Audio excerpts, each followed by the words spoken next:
Good morning, students. Today in 12th class physics, we are continuing our discussion on refraction of light.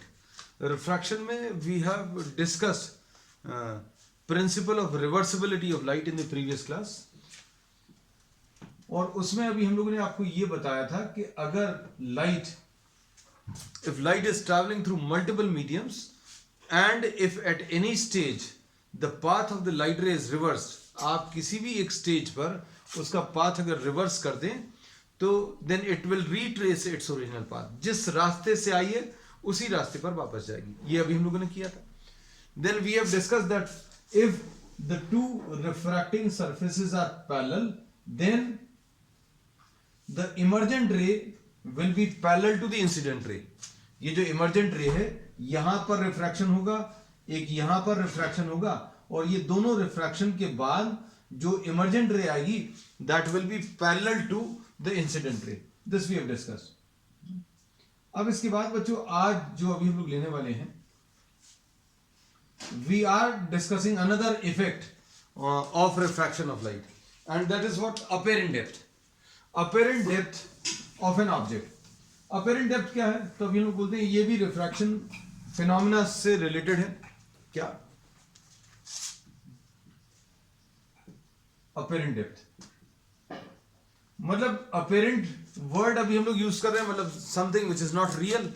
अब suppose for example if you are having a container in which water is filled, या फिर container में कहीं पर पानी है, या suppose if you are having a pond और अ लेक, तो बाहर से जितनी डेप्थ दिखती है पानी की वो उससे ज्यादा एक्चुअल डेप्थ होती है ना. So apparent depth is smaller, always smaller than what the actual depth. तो अभी हम लोग यही कहते हैं if you try to take out an object, suppose if you are having a 5 rupee coins, 1 rupee coin या कोई भी एक कॉइन है which is placed in a container which is filled with water and this is the container which is having water, और इसमें आप यहां कहीं से देखते हुए, suppose if you are trying to lift a coin which is placed on the surface or the base of the container, and if you try to take out this object viewing from this position, आप यहां से देखते हुए अगर आप coin को निकालने की कोशिश करोगे तो एक बार में वो हाथ में नहीं आएगा. You will never be able to take out this object in a single shot, है ना. रीजन क्या है? क्योंकि रिफ्रैक्शन के कारण this will appear to be slightly raised. मतलब आप जब इसको पकड़ने की कोशिश करोगे तो ये कॉइन यहां पर, तो यहां पर एक्चुअल पोजीशन है, but due to refraction its image will be formed somewhere on the upper side, है ना. थोड़ा सा ऊपर की तरफ इसकी इमेज बनेगी. तो अब इसमें अभी हम लोग ये कहते हैं कि ये रिफ्रैक्शन से रिलेटेड फिनोमेना है. तो एक्चुअली ये ऑब्जेक्ट जो है इतने अंदर रखा हुआ था, लेकिन इसकी इमेज जो है यहां कहीं पर दिख रही है. तो ये रियल डेप्थ है, ये अपेरेंट डेप्थ है. So apparent depth is always smaller than the real depth. अब ये क्यों होता है ये अभी हम लोग इसमें डिस्कस करेंगे, और अपेरेंट डेप्थ का फॉर्मूला क्या है वो भी डिस्कस करेंगे. तो रिफ्रैक्शन की वजह से क्या होगा, जो भी डेप्थ है वाटर की या जो भी मीडियम अभी हम लोग ले रहे हैं, जो भी लिक्विड ले रहे हैं, apparent depth will always be smaller than the actual depth और द रियल डेप्थ. तो जनरली आपने देखा होगा आम भाषा में लोग ये कहते भी हैं कि भाई पानी जितना गहरा समझ में आ रहा है उससे ज्यादा ही गहरा रहता है. बाहर से जितना समझ में आ रहा है गहरा, उससे ज्यादा गहरा पानी रहता है ना. So what they are talking unintentionally is about refraction. तो अब ये कैसा है रिफ्रैक्शन, ये देखो समझो. Suppose this is a container which is having water and this is the object. ये जो डायग्राम अभी हम लोग लेंगे that will be drawn to an exaggerated scale. मतलब सारी चीजें थोड़ी सी ज्यादा दिखेंगी, है ना. मतलब रेज्ड दिखेगा ऑब्जेक्ट, थोड़ा सा ज्यादा रेज्ड दिखेगा. Suppose O is the position of the object. अब इसमें क्या होगा बच्चों, light is travelling from denser medium to rare medium. Light is travelling from a denser medium to rare medium. तो क्या होगा, light rays instead of going straight these will be bending away from the normal. तो light रे बच्चों एक ये ऐसी कुछ आएगी, Suppose here you are having the position of the eye.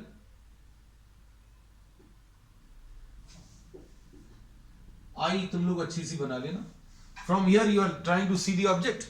Object को आप यहां से देखने की कोशिश कर रहे हैं, है ना. तो अब हम लोग इसमें क्या बोलेंगे, लाइट रे यहां से लाइट रे जो है इस पॉइंट पर स्ट्राइक करेगी and instead of going straight this will bend away from the normal.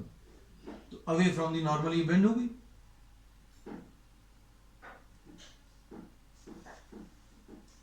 फिर उसके बाद एक लाइट रे अभी हम लोग जो यहां से ले रहे हैं नॉर्मल इंसिडेंस. लाइट रेज बहुत सारी हैं लेकिन इमेज फॉर्मेशन के लिए सिर्फ 2 लाइट रेज की जरूरत है. सो लाइट रे विच strikes this surface perpendicularly will go undeviated. उसके पाथ में कोई चेंज नहीं आएगा.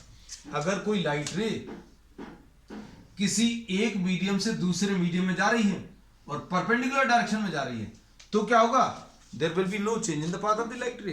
अब आगे जाकर ये दोनों जहां कहीं पर भी मिलेंगी that will be the image, but these will never meet.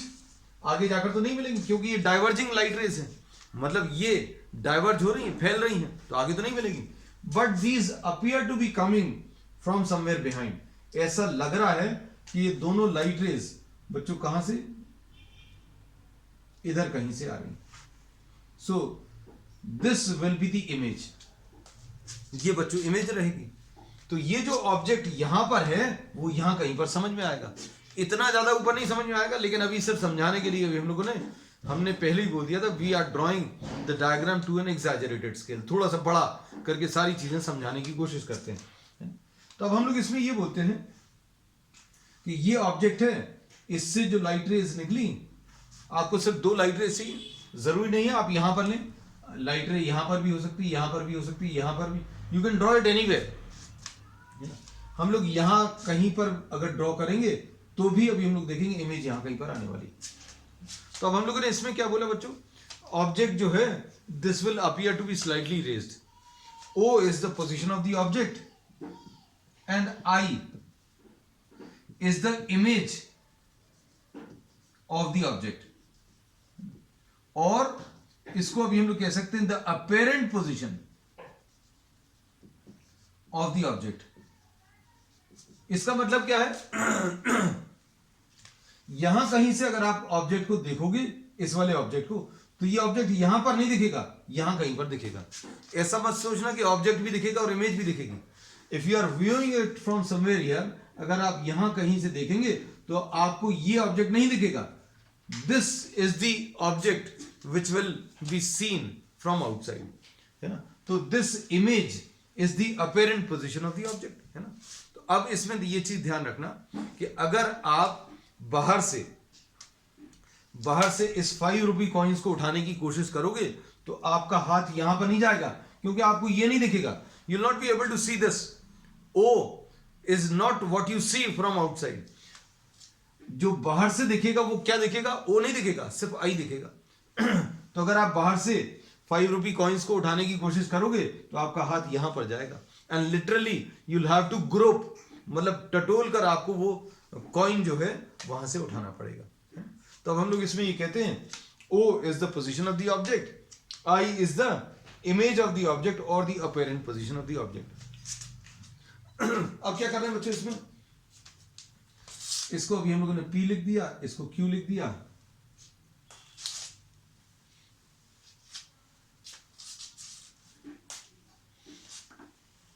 ध्यान से देखना,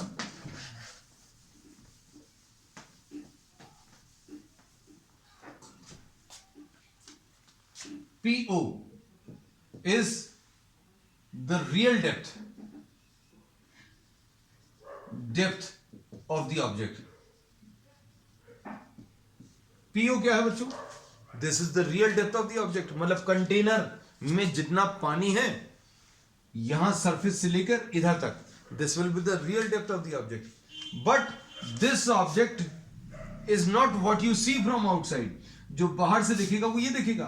तो PI बच्चों this is the apparent depth. PO इसकी रियल डेप्थ आ गई, PI क्या आ गई, apparent depth. तो इसमें अच्छे से समझना, क्योंकि बच्चे डायग्राम्स भी ड्रॉ कर लेते हैं, थ्योरी भी कर लेते हैं, लेकिन अभी ये ऑब्जेक्ट है, ये इमेज है, तो क्या दो चीजें दिखेंगी बाहर से? तो बाहर से दो चीजें नहीं दिखेंगी।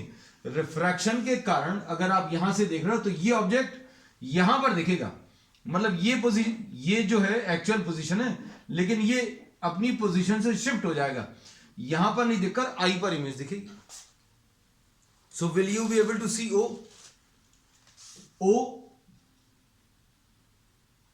the real position, which is not seen from outside.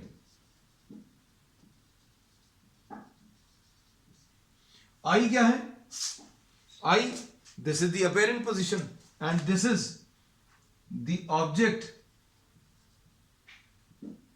as seen from outside.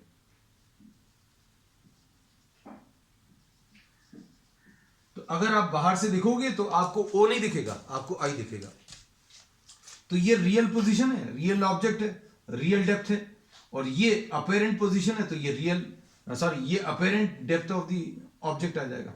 ये रियल डेप्थ है, मतलब ऑब्जेक्ट एक्चुअल में यहां पर रखा हुआ है, लेकिन कहां पर दिख रहा है? आई पर दिख रहा है। So this is the apparent depth. तो पीओ ये रियल डेप्थ है, और पी आई जो है ये अपेरेंट डेप्थ है, और इसमें ओ से लेकर आई तक ये शिफ्ट कहलाता है। This is the shift in position of the object. तो सारी चीजें एकदम क्लियर रहनी चाहिए कौन सी चीज क्या है।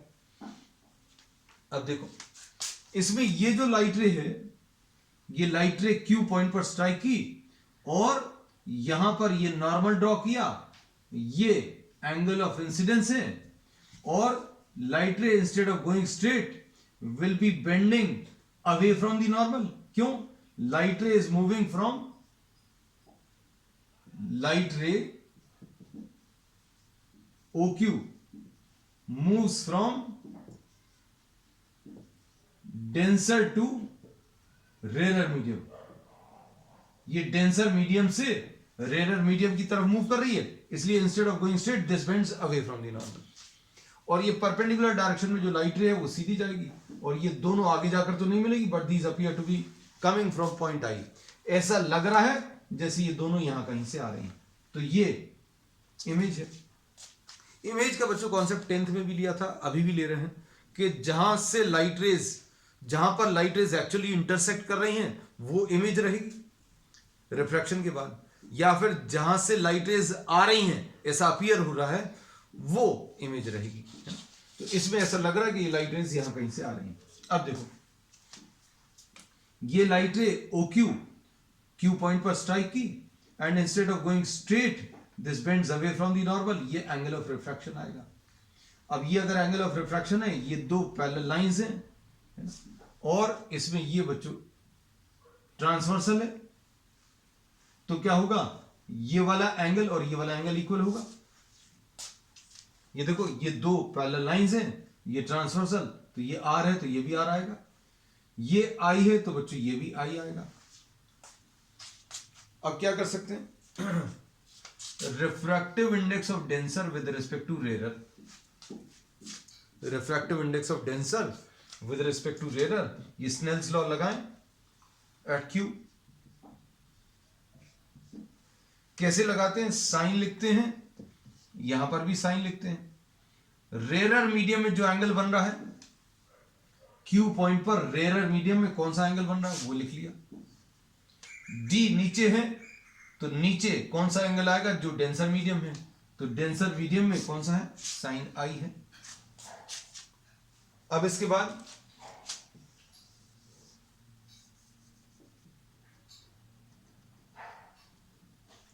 देखना,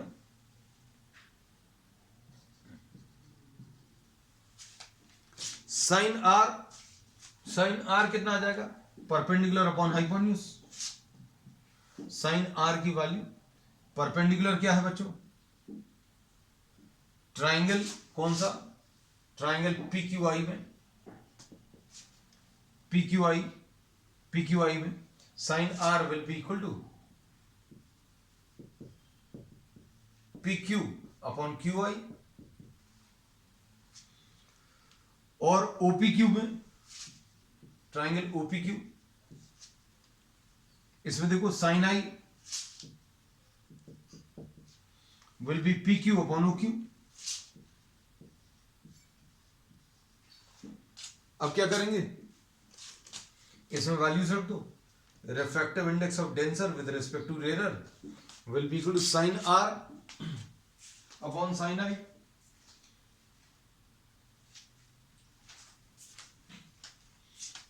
तो ये साइन R क्या है बच्चों, PQ upon QI upon sine I PQ upon OQ। PQ और PQ कैंसिल, तो refractive index of denser with respect to rare is equal to OQ upon QI।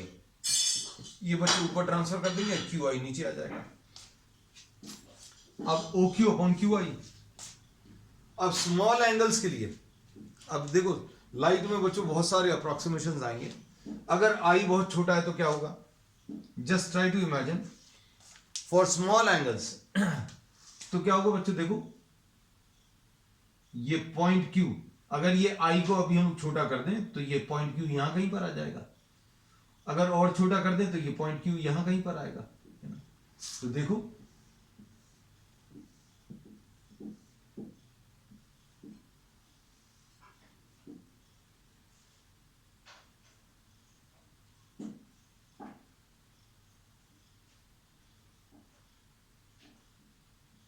ये देखो डायग्राम ऐसा कुछ आ जाएगा। पोजीशन अभी भी वैसी ही आएगी, ये I था, ये O था, लेकिन अब डिफरेंस कहां पर आ जाएगा। देखो सपोज ये P है, Q है। अगर एंगल I आपने छोटा ले लिया, I अगर एंगल आपने छोटा ले लिया तो ये Q पॉइंट बच्चों P पॉइंट की बहुत पास में आ जाएगा। तो अब हम लोग क्या बोलेंगे,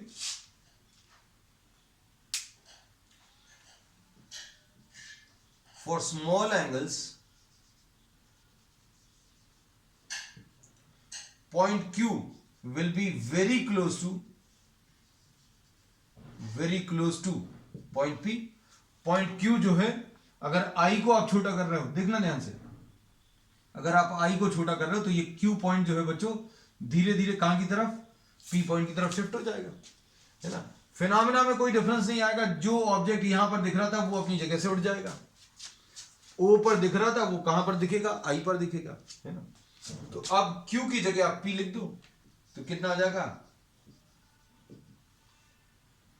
Q की जगह P लिख दें तो OP आ गया, और Q की जगह P लिख दें तो PI आ गया। तो ये फॉर्मूला बच्चों बहुत काम का है, OP अपॉन PI। OP क्या है और PI क्या है, देखो जरा। OP क्या चीज है, OP मतलब सरफेस से ऑब्जेक्ट तक का डिस्टेंस, मतलब रियल डेप्थ, और PI क्या है, इमेज का सरफेस से डिस्टेंस, मतलब अपेरेंट डेप्थ। तो अब हम लोग इसमें ये बोलते हैं कि फाइनली जो फॉर्मूला अभी हम लोग को मिला वो क्या मिला, कि refractive index of the denser medium with respect to rare will be equal to OP upon PI। OP क्या है, रियल डेप्थ अपॉन क्या, अपेरेंट डेप्थ। बस सिंपल ये फॉर्मूला मिल गया। और मोस्ट ऑफ द केसेस जो रहते हैं आपको एयर और वाटर के रहते हैं, एयर और वाटर के। तो अभी हम लोग इसको सिंपल अगर म्यू लिख लें विद रिस्पेक्ट टू एयर अगर है, so refractive index of denser medium, है ना, यानी कि सिर्फ म्यू लिख लें तो रियल डेप्थ को अभी हम लोग T लिख ले रहे हैं। सपोज रियल डेप्थ मतलब कितना पानी भरा हुआ है इस कंटेनर में, उसको T बोल दिया, T। तो अभी हम लोग बोलेंगे T divided bye apparent depth. तो क्या आ जाएगा इसमें, अपेरेंट डेप्थ कितनी आ जाएगी,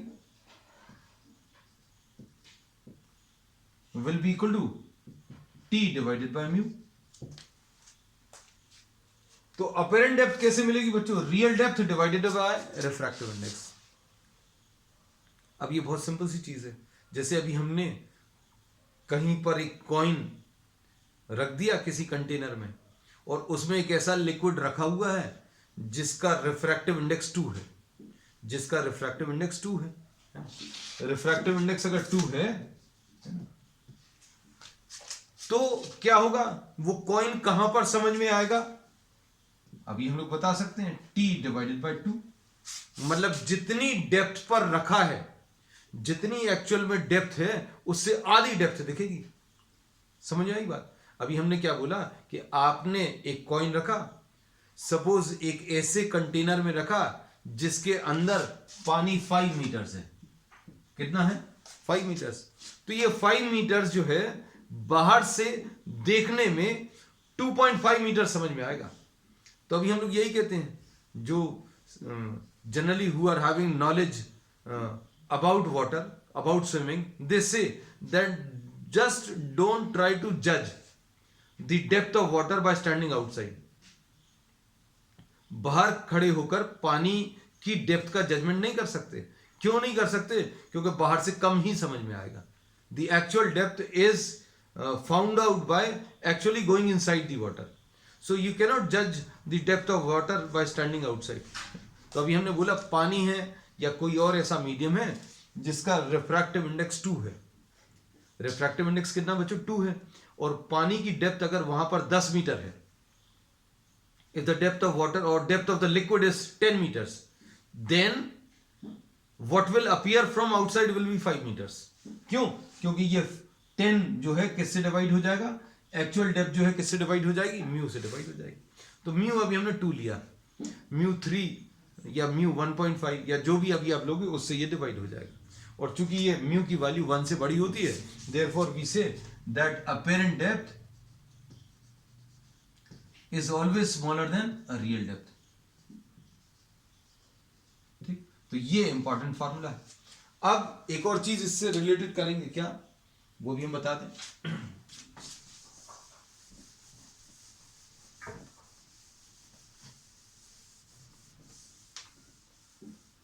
Shift in the position of the object.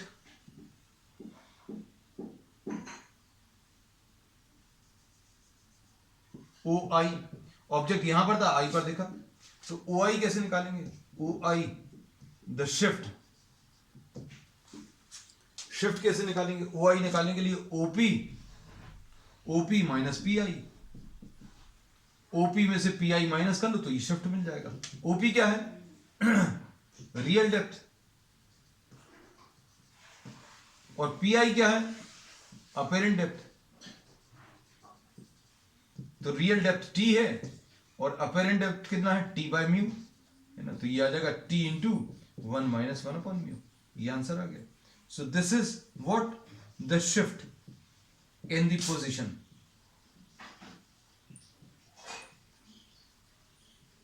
This is what the shift in the position of the object. अब इसके बाद अच्छे सुनना,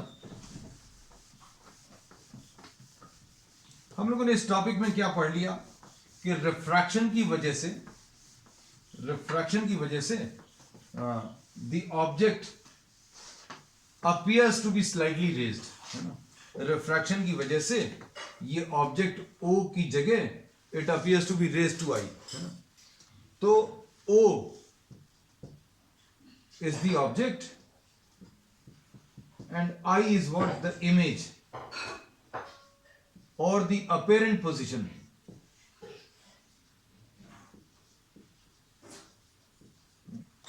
अब इसमें इमेज का फॉर्मेशन कैसे किया था, हम सारी चीजें समाप्त करते हैं, लास्ट में फिर से करते हैं। इसमें अभी हमने बोला एक लाइट रे आप परपेंडिकुलरली निकाल लो, और एक लाइट रे कहीं पर भी स्ट्राइक करेगी it will bend away from the normal, और ये दोनों डाइवर्जिंग लाइट रेज है, these appear to be coming from the point I. तो I is what the image. इसमें PO बच्चों रियल डेप्थ है, और PI क्या है, अपेरेंट डेप्थ, और OI क्या है, shift in the position of the object. और रिफ्रैक्टिव इंडेक्स क्या होता है बच्चों, रेयर मीडियम में कौन सा एंगल है? Sine R upon denser medium में कौन सा? Sine I. और साइन आर कितना आ जाएगा? P Q upon Q I, और साइन आई कितना आ जाएगा? P Q upon O Q. तो पी क्यू और पी क्यू कैंसिल होगा, O Q upon Q I. देखो बहुत जल्दी से अभी हम लोगों ने रिवाइज कर लिया। When Q is very close to P, तो अभी हम लोग क्या लिखेंगे? OP upon P I. यानी ओपी क्या है? Real depth upon apparent depth, यानी टी अपॉन अपेरेंट डेप्थ। इससे अपेरेंट डेप्थ क्या मिली?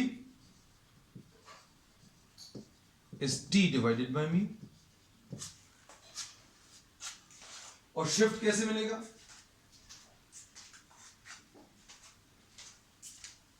शिफ्ट कैसे मिलता है बच्चों?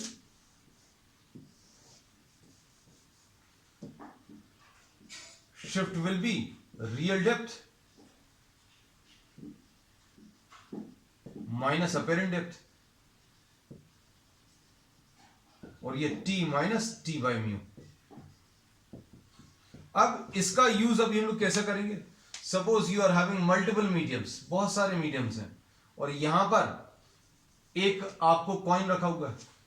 सपोज ये डिफरेंट टाइप्स के ग्लासेस हैं, है ना? ग्लासेस में भी डिफरेंट टाइप्स है जिसमें रिफ्रैक्टिव इंडेक्स अलग अलग होते हैं। सपोज ये एक टाइप ऑफ ग्लास है, ये वाटर है, ये एक और टाइप का ग्लास है, या ग्लिसरीन है, या कुछ और है। सपोज इसकी थिकनेस T1 है, इसकी थिकनेस T2 है, इसकी थिकनेस T3 है। तो रियल डेप्थ कितनी आ जाएगी बच्चों? मल्टीपल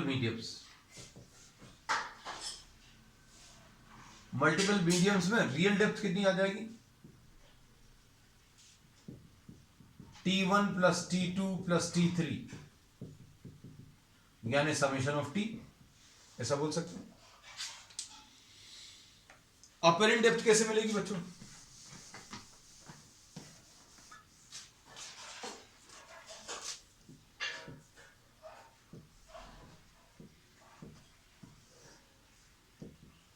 विल बी, सपोज इसका रिफ्रैक्टिव इंडेक्स μ1 है, इसका रिफ्रैक्टिव इंडेक्स μ2, इसका μ3, तो कितना आ जाएगा?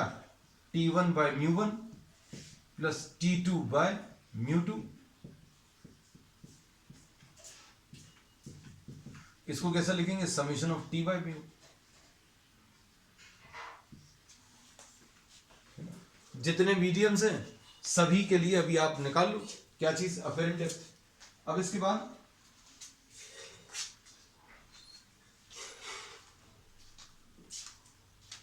बाद क्या करेंगे? Shift in the position of the object.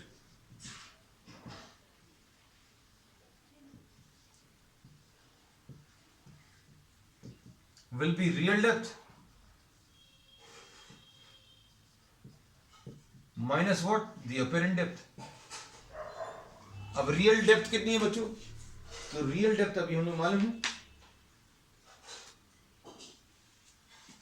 कितना है? Summation T. और अपेरेंट डेप्थ कितनी है?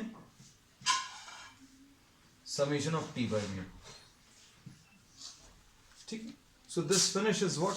The apparent depth topic. अब नेक्स्ट इसके बाद अभी हम लोग ले रहे हैं बच्चों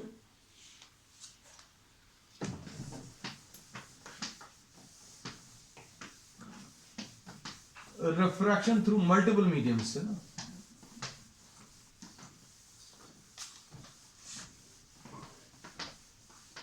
ये छोटा सा एक टॉपिक है लेकिन बहुत इंपॉर्टेंट है क्योंकि ये अभी हम लोग यूज करेंगे, है ना?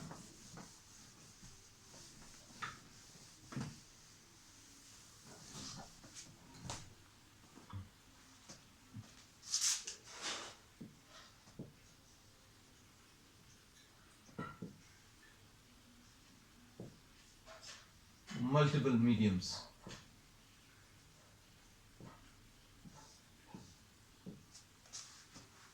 सपोज ये फर्स्ट मीडियम है, ये सेकंड है, ये थर्ड है।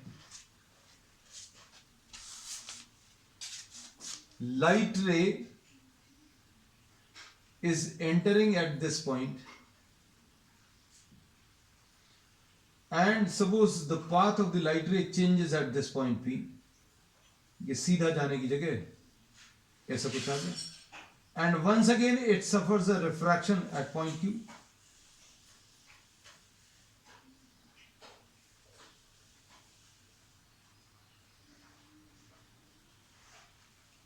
तो अभी हम लोगों को ये मालूम है, if light is traveling through multiple mediums, then angle of incidence, अगर ये सारे surfaces बच्चों, ये सारे surfaces अगर पैरेलल हैं, तो एंगल ऑफ इमरजेंस जो आएगा, जितने एंगल पर ये बाहर निकल रही है वो किसके बराबर होगा?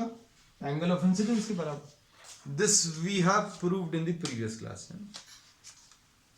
ये आई है, सपोज यहां पर ये एंगल R1 है, और अगर ये R1 है तो ये दो पैरेलल लाइंस, ये ट्रांसवर्सल, ये वाला एंगल भी R1 आएगा. ये अगर R2 है बच्चों, तो ये दो पैरेलल लाइंस रहेंगी, ये ट्रांसवर्सल, तो ये भी R2 आएगा. अब क्या बोल सकते हैं? अब इसमें अभी हम लोग ये बोलते हैं for point P, P point पर रिफ्रैक्शन, देखना P पॉइंट पर रिफ्रैक्शन अगर लिखें, कैसा लिखेंगे देखना. फर्स्ट मीडियम में P पॉइंट पर फर्स्ट मीडियम में कौन सा एंगल है? साइन आई. P पॉइंट पर सेकंड, ये 2 देखो नीचे लिखा है, तो यहां पर एंगल कौन सा आएगा? जो सेकंड मीडियम में. P पॉइंट पर सेकंड मीडियम में कितना है? R1, तो साइन आई अपन साइन R1. अब Q पॉइंट पर रिफ्रैक्शन देखो. For Q, refractive index of third with respect to second कितना आएगा? Q पॉइंट पर थर्ड वाले मीडियम में कौन सा है? वो थर्ड वाले में लेना, और सेकंड वाले में Q पॉइंट पर सेकंड मीडियम में R1 है, तो R1 इधर आ गया. Q पॉइंट पर थर्ड मीडियम में ये R2 है, तो साइन R2 आ गया. ये स्नेल्स लॉ अभी हम लोग जो अप्लाई करते हैं वो याद रखने का भी हमने एक सिंपल तरीका बताया था बच्चों. इस मीडियम में जो एंगल है वो ऊपर लिखेंगे, जो ऊपर लिखा हुआ है, जो इधर नीचे लिखा हुआ उसमें बना हुआ एंगल नीचे लिखेंगे, बस सिंपल. अब यही चीज अभी हम लोग R पॉइंट के लिए अप्लाई करें. For R, refractive index of, suppose ये फर्स्ट है,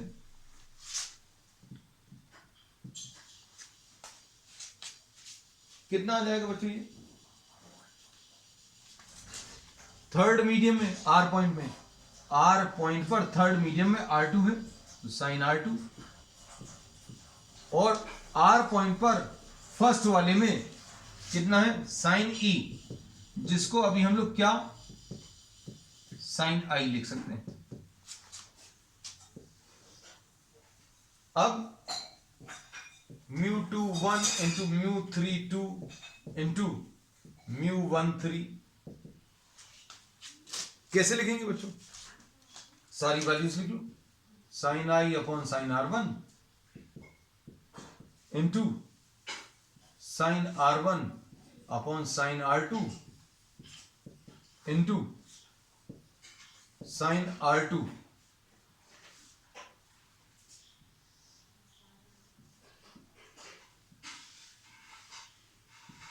sign R2 divided by sine i. ये कैंसिल होगा, ये कैंसिल होगा, ये भी कैंसिल होगा, तो क्या रिजल्ट मिलेगा?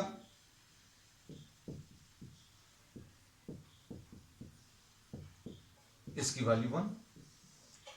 याद रखने का तरीका इसको, हमने बोला एक बार 1 ऊपर लिखा तो एक बार नीचे भी लिखा हुआ है. ये एक बार 2 नीचे लिखा तो एक बार 2 ऊपर है. ऊपर हमेशा लेफ्ट साइड में आता है.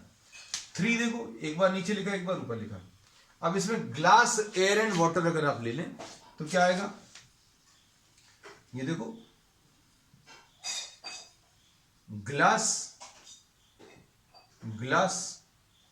Water, air. This is how we write down. अब ये अगर आपको लिखना है, देखो ध्यान से कैसे लिखोगे,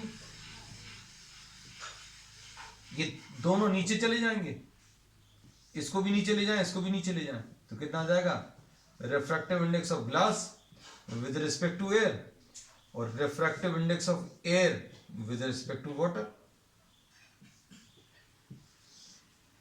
अब देखना, ये अगर ऊपर लिखो आप, इसको अगर आप ऊपर लिखोगे तो ये इंटरचेंज हो जाएगा, इसका रेसिप्रोकल क्या आ जाएगा बच्चों, air with respect to water, ये आ जाएगा water with respect to air, और नीचे क्या है, glass with respect to air, है ना। तो फाइनल रिलेशन क्या आया बच्चों, refractive index of water with respect to glass क्या आ जाएगा, refractive index of water upon refractive index of glass. तो ये अभी हमें पहले भी मालूम है, ये रिलेशन अभी हम लोग पहले से भी जानते हैं, है ना।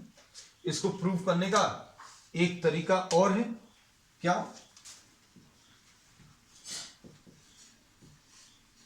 हम बच्चों ऑप्शन सारे बता देते हैं आपको, आपको फिर जो अच्छा लगे वो फॉलो करना। स्पीड के टर्म्स में कैसा लिखोगे, c1 upon c2 into c2 upon c3, इसको क्या, c3 upon c1। Speed of light in first upon speed of light in second, speed of light in second upon speed of light in third, speed of light in third upon speed of light in first. तो बच्चों क्या होगा, ये सारे cancel हो जाएंगे और इसका आंसर कितना, 1। तो ये ऑल्टरनेट मेथड।